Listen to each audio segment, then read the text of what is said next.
हम संजय शर्मा जी आपके साथ इस चर्चा की शुरुआत कर रहे हैं। सर, हम बात जरूर करेंगे घोटालों की, मंत्रियों के शामिल होने की, विभिन्न राजनीतिक दलों के नेता जो करोड़ों रुपए के घोटाले में फंसे, जो जेल गए, कानून का शिकंजा उन पर कसा, एक दूसरे पर आरोप लगते रहे विभिन्न राजनीतिक दलों की। लेकिन यहां सबसे पहला सवाल थोड़ा सा हटकर, और दिलीप जी आपसे भी, आलोक जी, अभय जी, जयंतोदा, आप सभी से वही प्रश्न ये रहेगा कि आज अगर हमारे देश का आम नागरिक, उसको मान लीजिए कोई हेल्थ इश्यू हो जाता है, उसको, उसके घर में, परिवार में, बच्चों को, माता पिता को, तो 21,000 रुपए वो इकट्ठा नहीं कर पाता, उसके लिए बहुत बड़ी रकम है।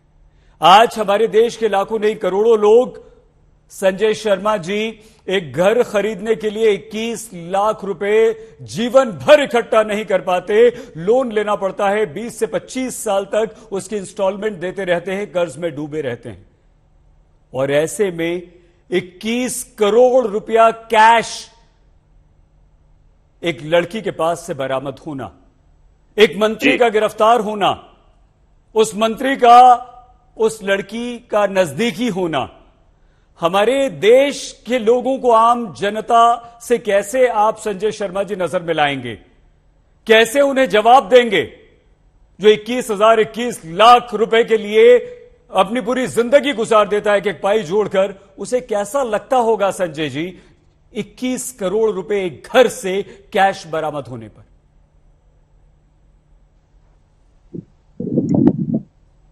हेलो संजय जी, आप सुन पाए हमारा प्रश्न? जी जी जी, जवाब दीजिए प्लीज। ये वही बात हो, ये जो आपने अभी प्रश्न उठाया है, अभी जो बात की है, मैं आपसे सहमत हूँ। बड़ी बेचैन करने वाली स्थितियां हैं। ये वैसी बात हो गई जैसे लोग, जिंदगी गुजर जाती है एक मकान बनाने में, तुम तरस नहीं खाते झोपड़ियां जलाने में करके। और ये जो घटना है, ये जो प्रकरण है, ईडी ने ये केस, जो भी प्रकरण है हम सबके सामने है, और ईडी ने ये केस जाहिर किया है, और सारी बातें जनता के समक्ष है, जनता के सामने है। लेकिन एक राजनीतिक पार्टी और पश्चिम बंगाल में हमारी सरकार है, इस नाते मैं आज आपके माध्यम से देशवासियों को यह बताना चाहता हूं कि जिस घर से ये पैसा बरामद हुआ है, ठीक है, वो जिनके घर से, न तो ये पैसा से हमारा कोई लेना देना है, न जो व्यक्ति, न जिनके घर से ये पैसा बरामद हुआ है वो हमारे पार्टी के कोई कार्यकर्ता या समर्थक है। इस केस में जिस तरीके से पार्थो चट्टोपाध्याय जी का नाम सामने आया है और ईडी जो कार्रवाई कर रही है, ये जांच का विषय है और कोर्ट इसमें जांच कर रहा है। और एक राजनीतिक पार्टी के तौर पर हमारा यह मानना है, जिस दिन कोर्ट में माननीय न्यायालय पर, जिस पर हमें पूरा विश्वास है, न्यायालय जो निर्णय देगा वो निर्णय हम सर झुकाकर स्वीकार करेंगे, और हम जो कार्रवाई, आवश्यक कार्रवाई जब करनी होगी हम अवश्य करेंगे। इस मामले में किसी भी प्रकार के भ्रष्टाचार से न हमारा कोई लेना देना है, न हम ऐसे किसी भी घटना का समर्थन करते हैं। ठीक है संजय जी, आपने एकदम से अपना पल्ला यहां पर झाड़ लिया है। आपके मंत्री गिरफ्तार हुए हैं, उसके बाद भी आपने साफ कह दिया कि हम इंतजार करेंगे कार्रवाई का। दिलीप घोष जी। जी बिल्कुल। दिलीप घोष जी, हम एक बात और बताता हूं। नहीं इसमें सर एक सेकंड, संधि 21 तारीख को सर हमारी जो ऐतिहासिक एक रिएक्शन ले लें, सबसे एक रिएक्शन ले लें, फिर उसके बाद आपके पास आते हैं। दिलीप घोष जी, दिलीप जी, आप बिल्कुल सहमत नहीं होंगे संजय शर्मा जी से, आप जवाब जरूर दीजिएगा। लेकिन जो पहला प्रश्न सर हमारा था, हम आप सभी से, पांचों से पहले उस पर रिएक्शन चाहते हैं कि हमारे देश की जनता को आप सभी विद्वजन, आप सभी बड़ी पार्टी के नेता कैसे मुंह दिखाएंगे, कैसे उनका सामना करेंगे? और वहां जाने से पहले, आपके पास आने से पहले दिलीप जी, कुछ घोटालों की लिस्ट हमने रिसर्च के बाद निकाली है, आपको बता दें। और सिर्फ उसमें गौर करने वाली बात दिलीप जी यह है कि उनकी रकम कितनी है, कितना पैसे का घोटाला है। कोयला घोटाला 1,86,000 करोड़, 2G स्पेक्ट्रम घोटाला 1,76,000 करोड़, वक्फ घोटाला 2 लाख करोड़, कॉमनवेल्थ घोटाला 70,000 करोड़, सारा हाउसिंग बॉन्ड घोटाला 24,000 करोड़, तेलगी घोटाला 20,000 करोड़, सत्यम घोटाला 14,000 करोड़, शारदा घोटाला 10,000 करोड़, NSEL घोटाला 5600 करोड़, सिक्योरिटी घोटाला 4000 करोड़। दिलीप घोष जी, ये लिस्ट बहुत लंबी है। इसमें BJP, Congress, TMC, RJD, Samajwadi सभी के नेता कहीं ना कहीं शामिल हैं। बताइए सर। देखिए अंसारी जी, आपने जैसा कि भूमिका बांधा और जो डॉक्यूमेंट सामने रखा, मैं उसको उल्लेख करने ही वाला था। हमारे भाई साहब संजय जी ने बड़े मासूमियत ढंग से विषय को ऐसा रखा कि जैसा कि ना वो कुछ जानते हैं ना उनकी पार्टी कुछ जानती है। ये बात सही है, आपने भूमिका ऐसा बांधा। देश एकदम भ्रष्टाचार की कगार पर पहुंच गया था, सर्वोच्च स्तर पर था भ्रष्टाचार। इसीलिए लोगों ने कई आंदोलन भी हुई और उसके बाद जो परिवर्तन एनडीए की, मोदी जी के नेतृत्व में जो सरकार चल रही है, उसका फल है कि ये सरकार आई है और माननीय मोदी जी ने स्लोगन दिया, ना खाऊंगा ना खाने दूंगा। बिल्कुल सही है, ना उनका सरकार के ऊपर कोई आरोप लगा सकता है ना उनकी पार्टी पर।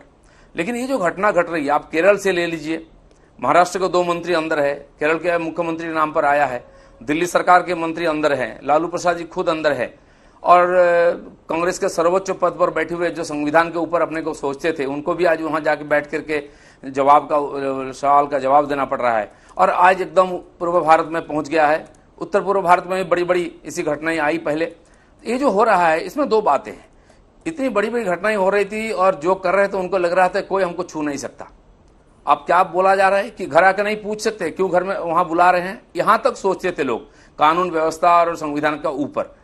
और इससे लोग भी बहुत हताश होकर सोचते इस देश का कुछ होने वाला नहीं है।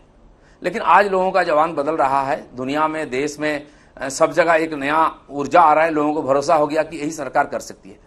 मैं आपको याद कराता हूं 21 तारीख की रैली की, भाई साहब ने चर्चा की, बहुत बड़ी ऐतिहासिक रैली हुई। जो भी हुआ, रोड पर रैली हुआ था। इससे बड़ी बड़ी रैलियां हम लोगों ने किया कलकत्ता में, ब्रिगेड ग्राउंड में 10 गुना ज्यादा संख्या है उसमें। प्रश्न वहां नहीं, वहां उनके नेत्री ने बोली कि हम डरते नहीं सीबीआई से, ईडी से, हमारा रेड सीधा है, कोई कुछ नहीं कर सकता है, हमें डराओ मत। और दूसरे ही दिन जब छापामारी शुरू हुई तब उनके एक नेत्री ने, मंत्री ने बोली कि अगर हमारा किसी नेता का तबीयत बिगड़ता है, किसी कार्यकर्ता का, तो हम देखेंगे ईडी को और सीबीआई को। इस प्रकार बातें करने वाले थे। और आज क्या बोल रहे हैं कि उस रुपया से हमारा कोई मतलब नहीं, उस महिला से हमारा कोई मतलब नहीं।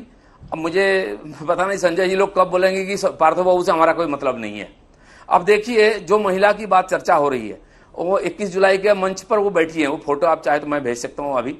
और उनके पीछे बहुत पुराने बड़े बड़े नेता बैठे हैं, उन लोग सब सामने बैठे हैं, कई महिलाएं उनमें से वो भी हैं। और पार्थो बाबू का वो ब्रांड एम्बेसडर थी, वहां एक बहुत बड़ा दुर्गा पूजा होता है पार्थो बाबू का नाम से, उसका सारा देखभाल वही करती है।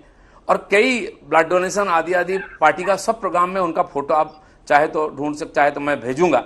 इस प्रकार परिस्थिति में अगर पल्ला झाड़ना चाहेंगे, और उनका तो स्पोक्समैन ने, महामंत्री ने यहां तो बोला कि इतना रुपया कहां से आ गया डिमोनेटाइजेशन के बाद, उसका पहले इंक्वायरी होनी चाहिए, नोट कहां से आई। आप उल्टा चोर कोतवाल को ही डांट रहा है। मतलब मुझे लगता है ये सबका उत्तर मिल जाएगा। जिस गति से ईडी जा रही है और जिस प्रकार तैयारी से सवाल के साथ और डॉक्यूमेंट के साथ आगे बढ़ रहा है। अब 21 करोड़ रुपया किसी का घर के मिले, मंत्री का सहयोगी हो, संपर्कित हो, उसके, और मंत्री का घर से ही सारा क्लू मिला है, डॉक्यूमेंट्स मिला है। उस महिला का नाम कोई नहीं जानता, फिर वहां पहुंचे। सच में इतनी बड़ी नायिका है, उड़िया बंगला फिल्म में बोले तो ममता बनर्जी की तारीफ करती है, मैं उसका नाम नहीं जानता था। दिलीप जी, आप उनका कोई फेसबुक प्रोफाइल मुझे भेजा है, मैं देखा उनका अलग अलग ढंग से फोटो है, हर फोटो में 3-4 से ज्यादा लाइक नहीं है। तो इतनी बड़ी नेत्री है, जिनका नेत्री उनका तारीफ करते हैं, उनको जानते नहीं है, उनके साथ कोई संबंध नहीं है। इस प्रकार बातें करने से क्या फायदा है, जब पकड़े ही गए हैं और 2-4 दिन इंतजार करना पड़ेगा।